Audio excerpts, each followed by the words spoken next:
Hello friends, तर स्वागत आहे तुमचं आपल्या या यूट्यूब चॅनलवरती. मित्रांनो, चॅनलवर नवीन असाल तर चॅनलला सबस्क्राईब करा. नियतीने रियांशच्या रूमचा दरवाजा ठोठावला आणि दरवाजा उघडण्याची वाट पाहू लागली. 2 मिनिटं गेली तरी दरवाजा न उघडल्याने तिने स्वतःच दरवाजा उघडला. तिची नजर खोलीभर फिरली, पण तिथे कोणीच नव्हतं. तिने हातातील कॉफीचं मग साईड टेबलवर ठेवलं आणि परत जाण्यासाठी वळली. तेव्हाच तिची नजर बाल्कनीकडे गेली. रियांश तिथे उभा राहून मोबाईलमध्ये काहीतरी करत होता. बाल्कनीत लाईट सुरू होती. नियती शांतपणे निघू लागली, पण तिचा हात टेबलावर ठेवलेल्या एका फुलदाणीला लागला. ती खाली पडणार इतक्यात नियतीने ती झटपट पकडली, पण त्या घाई गडबडीत तिचा हात दुसऱ्या मोठ्या फुलदाणीला लागला आणि ती फुलदाणी खाली कोसळली. मोठा आवाज झाला, इतका की नियतीने स्वतःचे कान झाकले. बाल्कनीत उभा असलेला रियांश तो आवाज ऐकून लगेच आत आला. नियतीला तेव्हा भान आलं की ती रियांशच्या रूममध्ये आहे.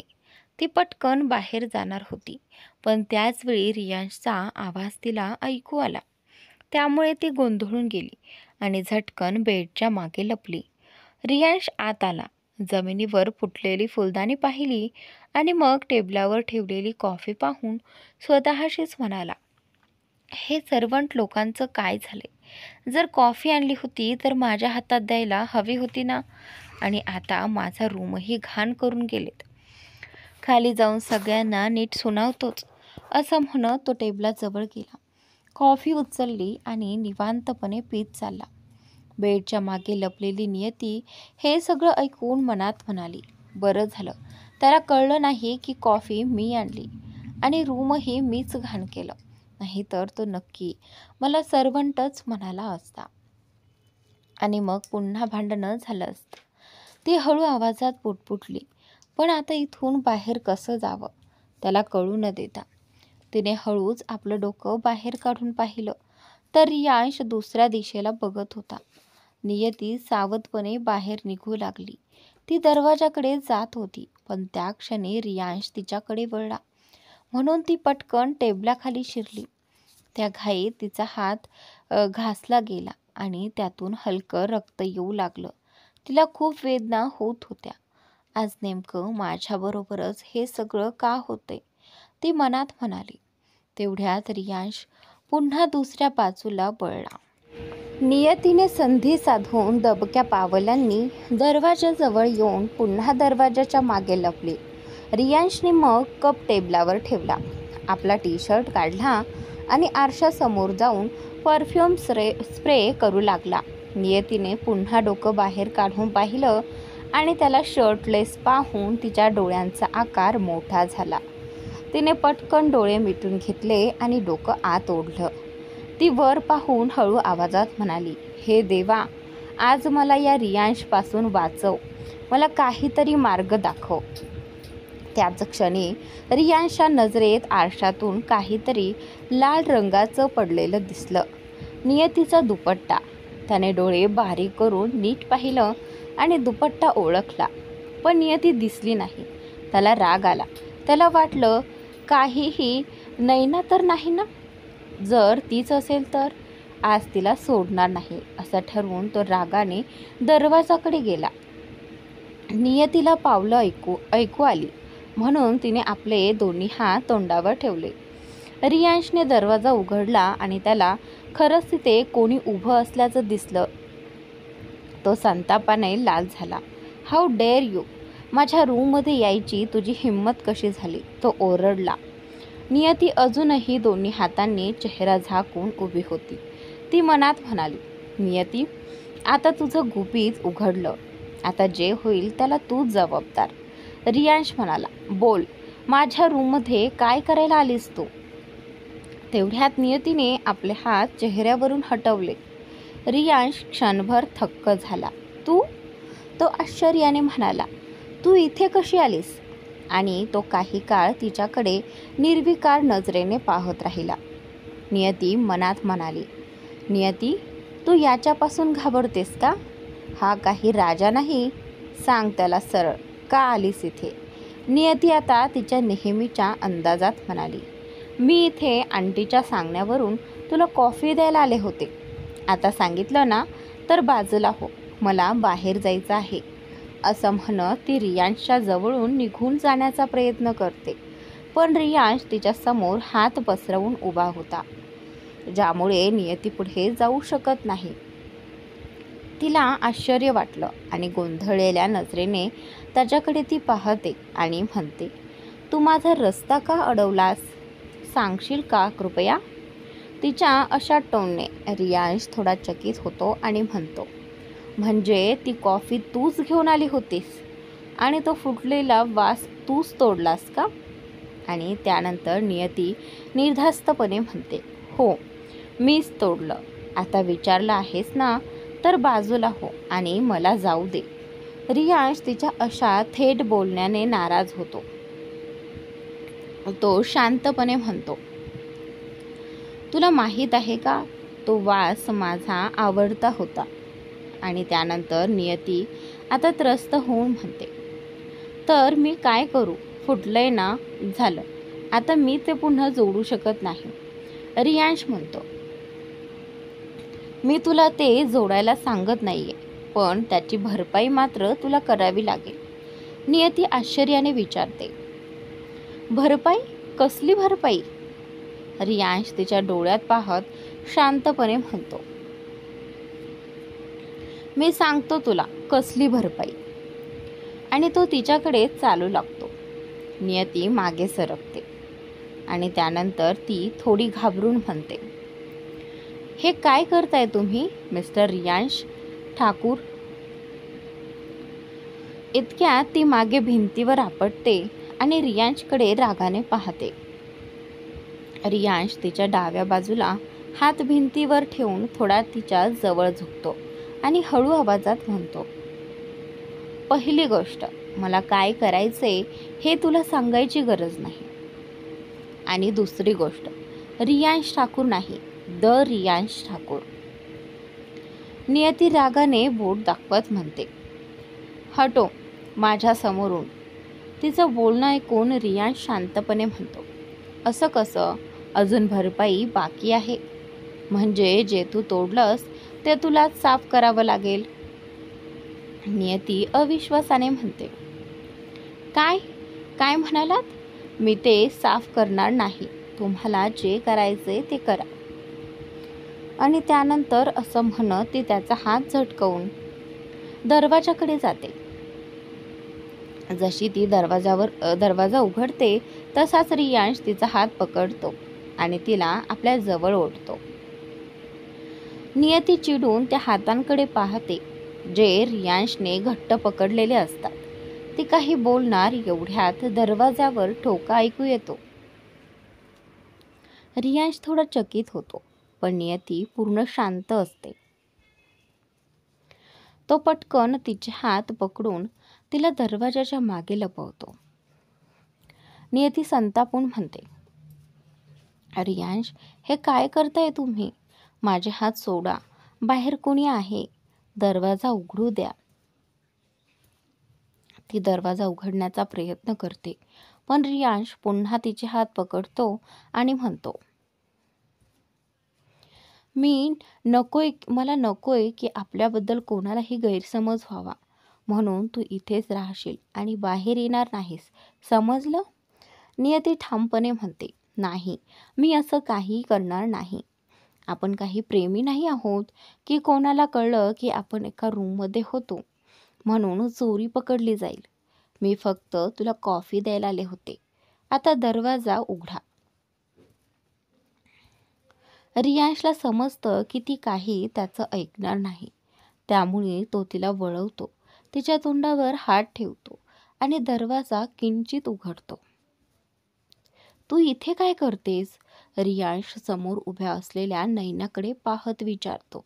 नैना म्हणते, रियांश, तुझ्या रूममधून कोणीतरी बोलतंय असं ऐकलं. एखादी मुलगी आहे का आत? नैनाने विचारलं. रियांश थोडा रागावून म्हणतो, का सांगू तुला? तू तुझ्या कामात लक्ष दे. माझ्या आयुष्यात जास्त नाक खुपसू नकोस. काही बोलायचं असेल तर बोल, नाही तर निघ. नयनाला राग येतो, पण ती शांत राहते आणि विचारते,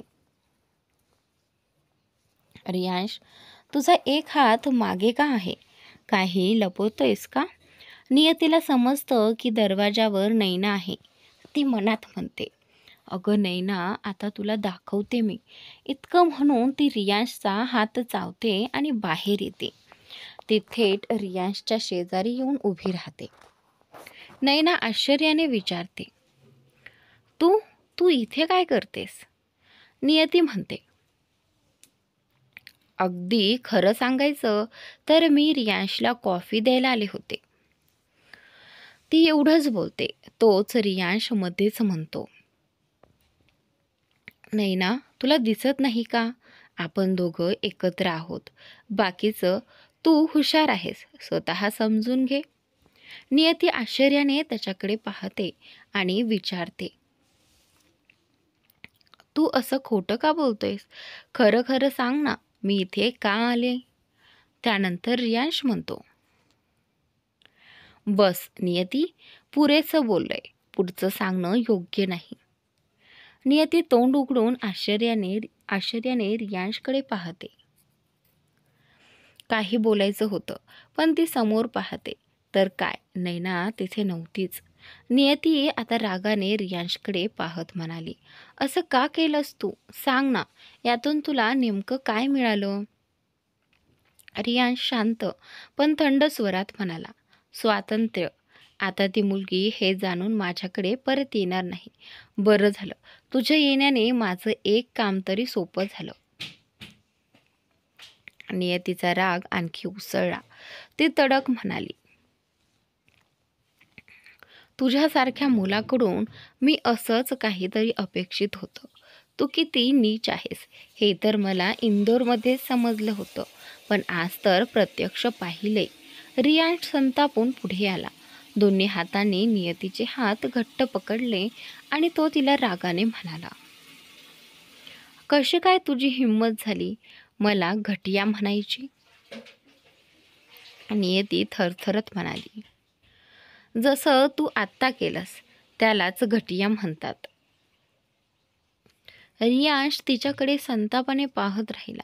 त्याचे हात इतके घट्ट झाले होते की नियतीच्या चेहऱ्यावर वेदनेच्या रेघा उमटल्या. त्याला ते दिसताच तो दचकला आणि तिने पकडलेले हात झटक्यात सोडून दिले. नियतीने आपले हात पाहिले. दोन्ही लालसर झाले होते. ती संतापून पुढे आली आणि रियांशकडे वळून एक जोरदार चापट मारली. तू एक नीच माणूस आहेस आणि जितकी तू माझ्याशी द्वेष करतोयस त्यापेक्षा कितीतरी जास्त मी तुझा तिरस्कार करते. असं म्हणत ती रूममधून तडक बाहेर निघून गेली. रियांशचा चेहरा आता रागाने पेटून उठला होता. दुसऱ्या दिवशी सकाळी, उठ बेबी, अजून किती झोपणार आहेस? अन्या नियतीला उठवत म्हणाली. अन्याचा आवाज ऐकताच नियतीने आळस देत डोळे उघडले. अन्या, आज तू इतक्या लवकर कशी उठलीस? अन्या हसून म्हणाली, मी लवकर नाही उठले ग, उलट तूच उशिरा उठले आहेस. तुला माहिती आहे का किती वाजले आहेत? नियती अर्धवट झोपेतच म्हणाली, किती वाजलेत ग अन्या बेबी? 7:30 my dear. अन्या स्मित हास्य करत म्हणाली. काय 7:30? हे ऐकताच नियती दचकून उठले. आणि तू मला आता उठवते आहेस? ती बेडवरून उठत म्हणाली. अन्याने तिच्या हातांकडे पाहिलं आणि आश्चर्याने विचारलं, एक मिनिट, हे तुझ्या हातांना काय झाले? नियतीने पटकन हात लपवले आणि म्हणाली, काही नाही रे, थोडी पडली होते, तेव्हाच लागले. पण अन्याला आठवलं, काल नियती रियांशच्या खोलीत टेबलला आपटली होती. ती जवळ येत म्हणाली, आणि हे दुसऱ्या हाताचं काय? अन्याने दुसराही हात पाहिला आणि थबकली. नियती, तुला कितीतरी जखमा झाल्यात आणि तू स्वतःची काळजीही घेत नाहीस. किती निष्काळजी आहेस तू. चल आधी औषधं तरी लावते. नियतीने तिचा हात सोडवत म्हणाली, अन्या आत्ता नाही, नंतर लाव. मला आधी फ्रेश व्हायचे. कॉलेजला उशीर होतोय. असं म्हणत ती बाथरूममध्ये गेली. अन्या थोडा वेळ उभी राहिली आणि मग रूममधून बाहेर पडले. थोड्या वेळाने सर्वजण डायनिंग टेबलवर बसून नाश्ता करत होते. अन्या मनात विचार करत होती, ती मुलगी काय करते, अजूनपर्यंत खालीच नाही आली. तेवढ्यात रियांश तयार होऊन खाली आला. Good morning दादीमा. मॉम असं म्हणत त्याने खुर्ची ओढून बसकन मारली. गुड मॉर्निंग भाऊ. अन्याने हसत त्याला म्हटलं, गुड मॉर्निंग. रियांशनेही उत्तर दिलं. नैना समोर बसून रियांशकडे चिडचिडपणाने पाहत होती. तिच्या मनात सतत विचार चालू होता. रियांश, तू माझ्याशी असं अजिबात बरोबर केलं नाहीयेस. आणि ही नियती ना, हिला तर मी सोडणार नाही. आता पाहतेच मी हिचं काय करते ते. दरम्यान सगळेजण शांतपणे नाश्ता करत होते. नियती आपल्या मनगटावर घड्याळ बांधत म्हणाली, अरे वा, आज खूप उशीर झालाय. अलारामही वाजला नाही की काय, कसं झालं कोण जाणे. असं म्हणत ती दुपट्टा व्यवस्थित करते आणि खोली बाहेर येते. बाहेर येताच ती पाहते की सगळेजण आधीच डायनिंग टेबलवर बसलेले आहेत. ती स्मित हास्य करत म्हणते, गुड मॉर्निंग दादीमा. इशिता आंटी आणि मीरा वहिनी सगळेजणही हसून प्रत्युत्तर देतात. रियांशने तिचा आवाज ऐकला आणि तो अनायासाने तिच्याकडे पाहू लागला. त्याच्या नजरा तिच्यावर खिळ्याच राहिल्या. आज नियती खूप सुंदर दिसत होती. तिने हलक्या गुलाबी रंगाचा बिनबाहींचा कुर्ता घातला होता आणि काळ्या रंगाच्या चपला. रियांश तिच्याकडे तल्लीनतेने पाहत राहिला. मग थोड्याच वेळात स्वतःला सावरून त्याने नजर वळवली. बस ना बाळा, दादीमा म्हणाल्या. नियती जाऊन रियांशच्या शेजारी बसली. रियांशनेही तिला बसताना पाहिलं पण काही बोलला नाही. नैना मात्र नियती आल्यापासून तिच्याकडे एकटक पाहत होती. रियांशच्या शेजारी ती बसल्याचं पाहून तिच्या मनात संताप माजला. ती मनात म्हणाली, जेव्हा मी रियांशच्या शेजारी बसले होते तेव्हा त्याने घरात गोंधळ घातला होता आणि आता ही बसलीये तरी काहीच बोलत नाहीये. म्हणजे हिला डांटणं राहूनच गेलं का? नियती मात्र पूर्ण वेळ शांत होती. सगळे नाश्ता करत असतानाच मीरा म्हणाली, नियती, हे तुझ्या हाताला काय झालं ग? नियतीने आश्चर्याने तिच्याकडे पाहिलं. आता सगळ्यांचे लक्ष तिच्याकडे गेलं होतं, फक्त रियांश सोडून. अन्या पटकन बोलली, भाभी, तुम्हाला माहीत आहे का, हिच्या हातावर सगळ्या ठिकाणी जखमा आहेत. मी विचारलं तर म्हणाली पडले होते. पण तुम्हीच बघा ना भाभी, हे पडल्यासारखं दिसतं का? मला तर वाटतंय कोणीतरी जोरात हात पकडल्यामुळे झाले. बघा, बोटांचे निशाणसुद्धा आहेत. अन्याच्या बोलण्याने रियांश दचकला. त्याला कालचं सगळं आठवलं. त्याने हळूच नजर वळवली आणि नियतीच्या हातांकडे पाहिलं. जखमा पाहताच त्याचे डोळे मिटले. अपराधीपणाने त्याच्या मनात विचार आला, रियांश, तू असं कसं करू शकतोस? आणि तो स्वतःवरच चिडला. मीरा म्हणाली, बाळा, स्वतःची काळजी घे ग. आणि त्यानंतर, भाभी, काही नाही, मी ठीक आहे. ही फक्त छोटीशी जखम आहे. अन्या जरा जास्तच विचार करते, असं काही नाहीये. नियतीने शांतपणे उत्तर दिलं. रियांशला आता काहीच खाण्याची इच्छा नव्हती. तो उठला. इशिता म्हणाली, बाळा, कुठे जातोयस? अजून काहीच खाल्लं नाहीस? मॉम, झालं माझं. ऑफिससाठी उशीर होतोय, असं म्हणत तो बाहेर निघून गेला. इशिता चिंतेने म्हणाली, याला काय झालं कोण जाणे, असं अन्न अर्धवट सोडून गेला. त्यानंतर दादीमा म्हणाल्या, बहू, कदाचित मन नसेल खाण्याचं, काळजी नको करू. नियतीही उठून म्हणाली, माझंही झालंय. अन्या, मी बाहेर वाट बघते, तू लवकर ये. हो भाभी, अन्या म्हणाली. नियती बाहेर आली. रियांश अजून गेला नव्हता. तो फोनवर बोलत होता. कॉल संपवून त्याने मागे पाहिलं आणि समोरून येणारी नियती त्याला दिसली. नियती त्यांच्या गाडीकडे जात होती आणि त्याचवेळी रियांशही आपल्या कारजवळ उभा होता. दोघांच्या नजरा नजर झाल्या. नियतीने पटकन नजर वळवली, पण रियांश काहीतरी विचार करत तिच्याकडे चालू लागला. नियतीने पुन्हा एकदा नजर वर केली आणि पाहते तर काय, रियांश सरळ तिच्याकडे येतो आहे. ती मनात म्हणाली, हा माझ्याकडेच येतोय का? पण का? ती तिथून निघून जाण्याचा विचार करते आणि मागे वळते, पण त्याच क्षणी कोणीतरी तिचा हात पकडतं. ती दचकते. ती वळून पाहते आणि थबकते. तिच्या डोळ्यात आश्चर्य स्पष्ट दिसतं. नियतीने पाहिलं की रियांशने तिचे दोन्ही हात घट्ट पकडले होते. ती चिडून म्हणाली, तू पुन्हा तुझी ती बिनधास्त वागणूक सुरू केलीस ना? रियांश तिचं बोलणं ऐकत होता, पण काहीच उत्तर दिलं नाही. तो तिचे हात धरून तिला ओढत पुढे चालू लागला. रियांश, माझा हात सोड. मला कुठे नेत आहेस तू? नियती रागाने ओरडत होती, पण रियांश काहीच ऐकत नव्हता. जणू तिच्या आवाजांपर्यंत त्याचं लक्षच पोहोचत नव्हतं. थोड्याच वेळात तो तिला कारजवळ घेऊन आला.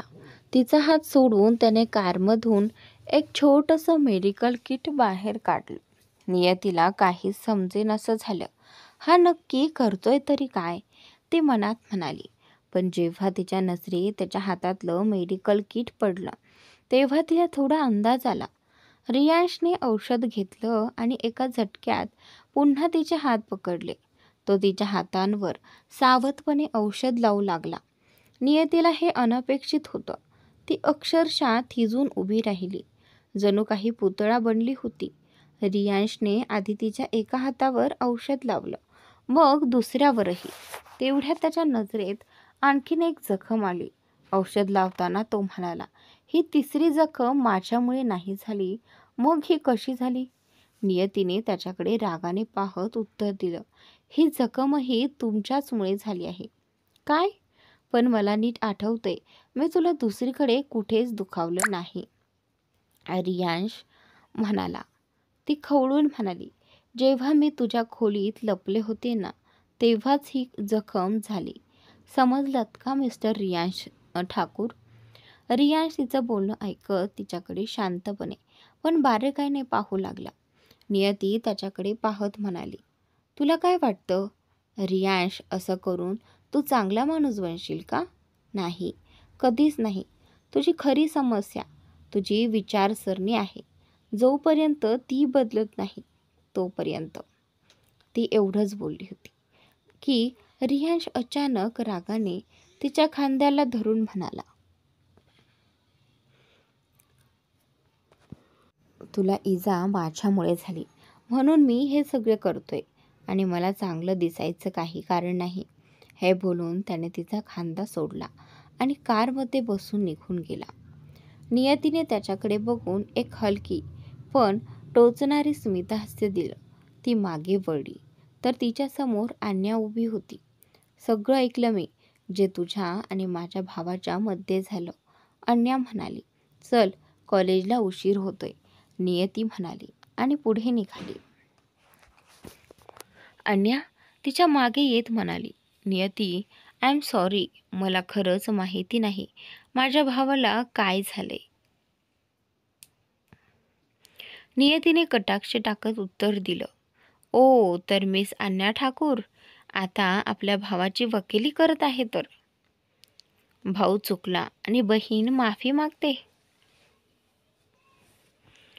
तसं काही नाही नियती, अन्या शांतपणे म्हणाली. मी फक्त, नियतीमध्येच थांबवत म्हणाली, जर तसं काही नाही तर या विषयावर बोलू नकोस, तेच बरं. अन्या गप्प बसली. दोघी शांतपणे गाडीत बसल्या आणि कॉलेजकडे निघाल्या. त्या दरम्यान दुसऱ्या बाजूला रियांश प्रचंड रागात कार चालवत होता. त्याने स्टेअरिंगवर हात आपटत म्हटलं, ही मुलगी स्वतःला काय समजते, मला असं बोलायची हिची हिंमत कशी काय झाली तिची. आजवर कुणीही माझ्याशी उंच आवाजात बोलायचं धाडस केले नाही. आणि हिने तर सगळी मर्यादा ओलांडल्या आणि मी शांतपणे ऐकलं. हे बोलून त्याने पुन्हा रागाने स्टेअरिंगवर हात मारला. रात्री 8 वाजता जेवणाच्या टेबलावर सगळे मिळून गप्पा मारत होते, हसत होते. फक्त नियती मात्र शांत बसली होती. तिचा मूड सकाळपासूनच खराब होता.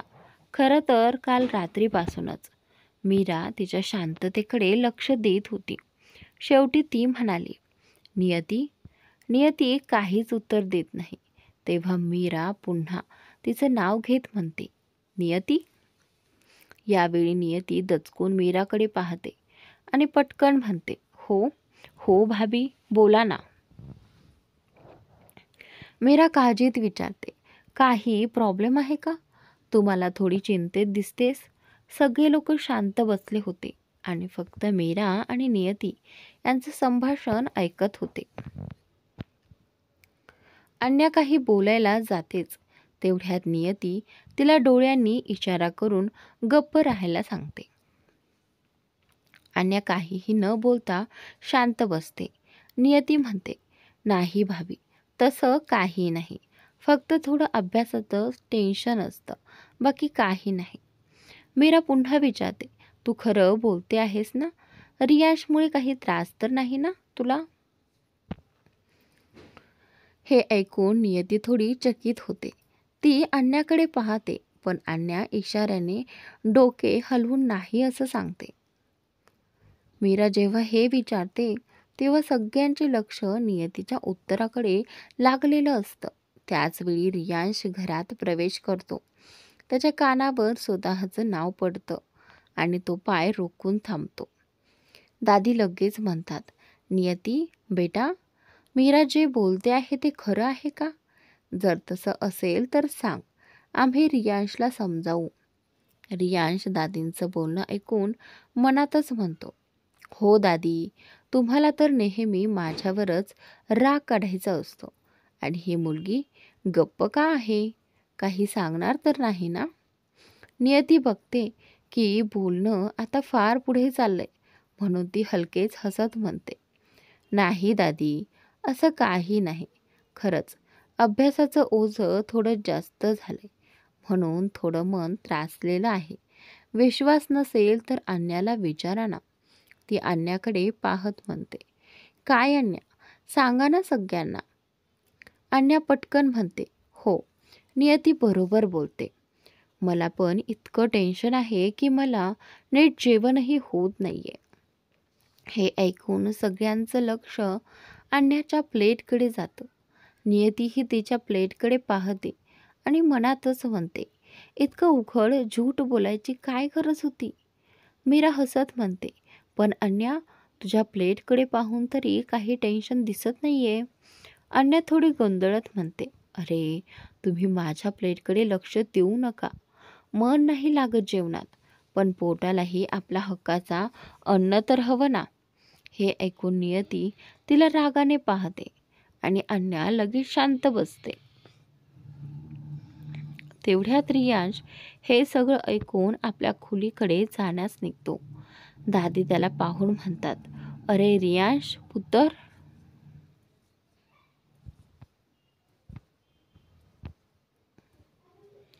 रियांशचं नाव ऐकून सगळे त्याच्याकडे पाहतात. नियती सुद्धा त्याच्याकडे पाहते. तो थांबून दादींकडे जातो आणि म्हणतो, जी दादी.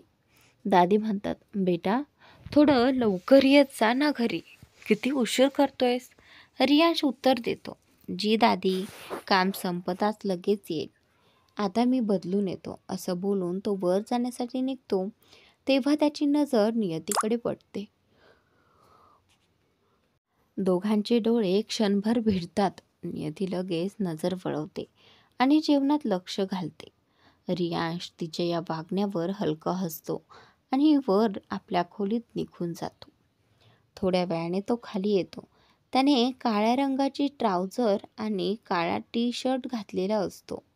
केस थोडे विस्कटलेले असतात. पण त्याच्या गोऱ्या रंगावर काळ्या कपड्यांचा उठाव खूपच सुंदर दिसत होता. त्या क्षणी तो खूपच देखणा वाटत होता. नियती त्याच्याकडे पाहते आणि क्षणभर तरी नजर हटवू शकत नव्हती. तेवढ्यात ती पाहते की रियांश तिच्याकडे चालत येत आहे. रियांशही तिच्याकडे पाहत तिच्या जवळ येतो.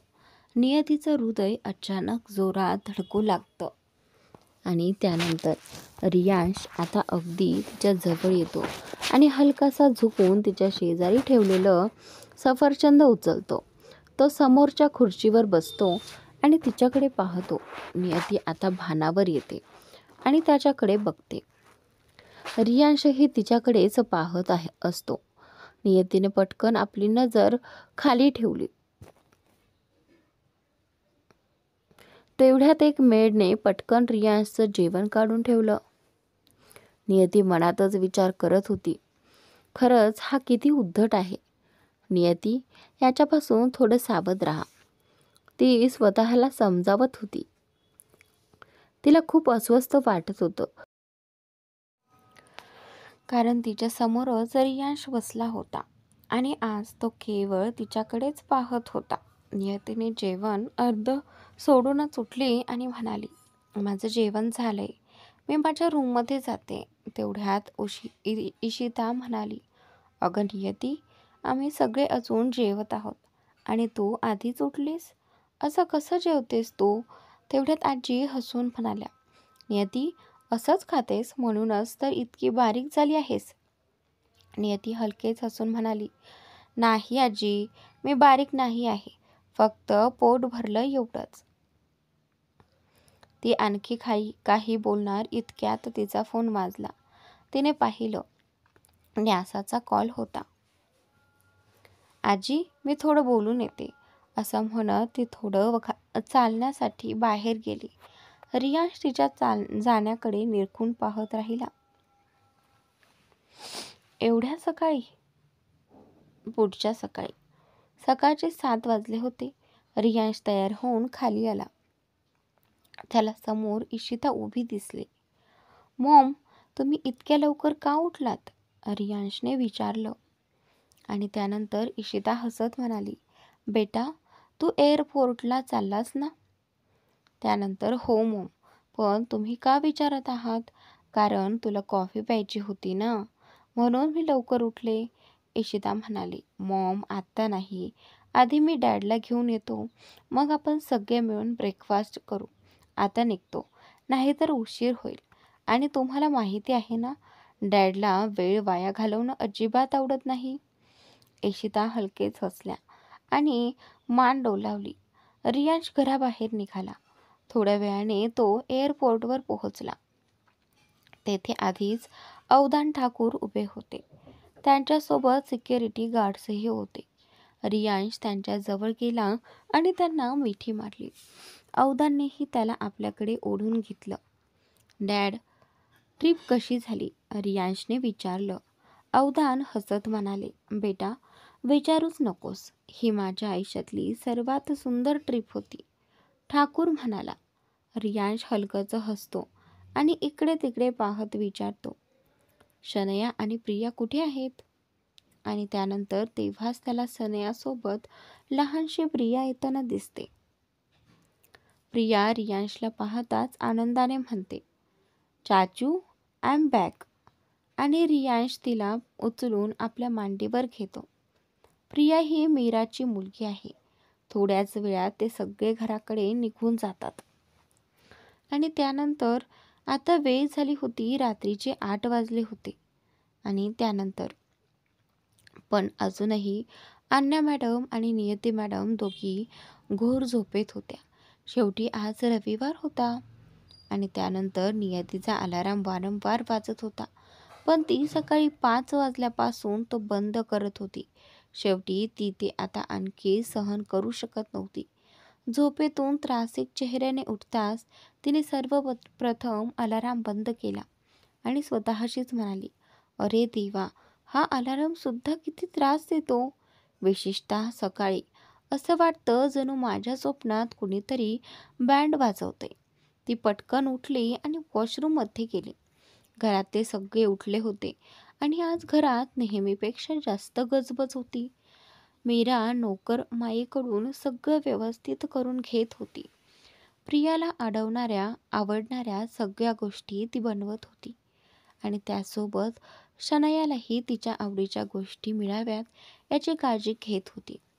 शनया ही या घरातील मोठी मुलगी होती आणि मीरा आज खूप आनंदी दिसत होती.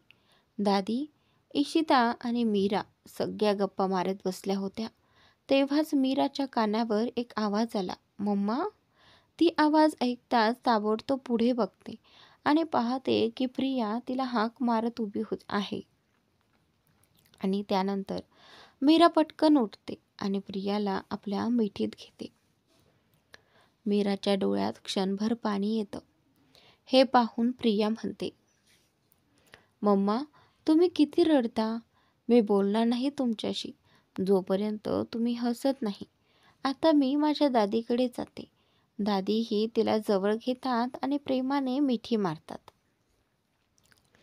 शनया मात्र आली आणि थेट आपल्या खोलीत निघून गेली. प्रिया विचारते, दादी, अन्या बुवाजी कुठे आहेत? त्यानंतर इकडे दादी म्हणतात, बाळा, त्या अजून झोपेत आहेत. आणि त्यानंतर प्रिया लगेच म्हणते, मी त्यांना उठवून आणते. असं म्हणून ती धावतच अन्याच्या रूमकडे गेली. खोलीकडे जाते. रियांशही त्यावेळी आपल्या खोलीत गेला होता. थोड्या वेळानंतर सगळे जेवणाच्या टेबलाजवळ जमले. फक्त अन्या, शनया आणि नियती वगळता. मीरा विचारते, प्रिया, तू काही खात का नाहीस ग? आणि त्यानंतर सगळे तिच्याकडे पाहतात. काय झालं प्रियाला? का नाही खात आहे ती? असं सगळे विचारतात. आणि त्यानंतर प्रिया रागाने म्हणता, मम्मा, तुम्ही सगळं बनवलं पण माझं सगळ्यात आवडता पदार्थ नाही बनवला. त्यानंतर मीरा लगेच समजून जाते ती कोणत्या पदार्थाबद्दल बोलते आहे. ती हसत म्हणते, अरे, एवढ्याशा गोष्टीसाठी रागावलेस का? तुझ्यासाठी मी तुझी आवडती खीरही बनवली आहे. हे ऐकून प्रिया आनंदाने हसते. मीरा नोकराला बोलवते आणि खीर आणायला सांगते. खीर येताच ती प्रियाला देते. प्रिया आनंदाने ती खायला लागते आणि सगळ्यांच्या चेहऱ्यावर हसू पसरतं. तेव्हाच आन्या येते आणि तिच्या मागोमाग शनया सुद्धा येते. दोघी बहिणी एकत्र बसतात. रियांशही तिथेच होता. तो मनातच विचार करतो, अजूनही ती ॲटिट्यूडची दुकान नियती आली नाही. आणि तेव्हाच त्याची नजर दरवाजाकडे जाते. नियती येताना दिसते. तिने आज कॅज्युअल कपडे घातले होते. काळ्या रंगाचा प्लाझो आणि त्यावर स्लीवलेस काळा क्रॉप टॉप. तिथल्या गोऱ्या त्वचेवर काळा रंग विलक्षण उठून दिसत होता. तिने केस मोकळे ठेवले होते आणि त्या रूपात ती खरंच खूपच सुंदर दिसत होती. मित्रांनो, पुढील भाग खूपच इंटरेस्टिंग आहे, तर नक्की पहा आणि चॅनलला सबस्क्राईब नक्की करा.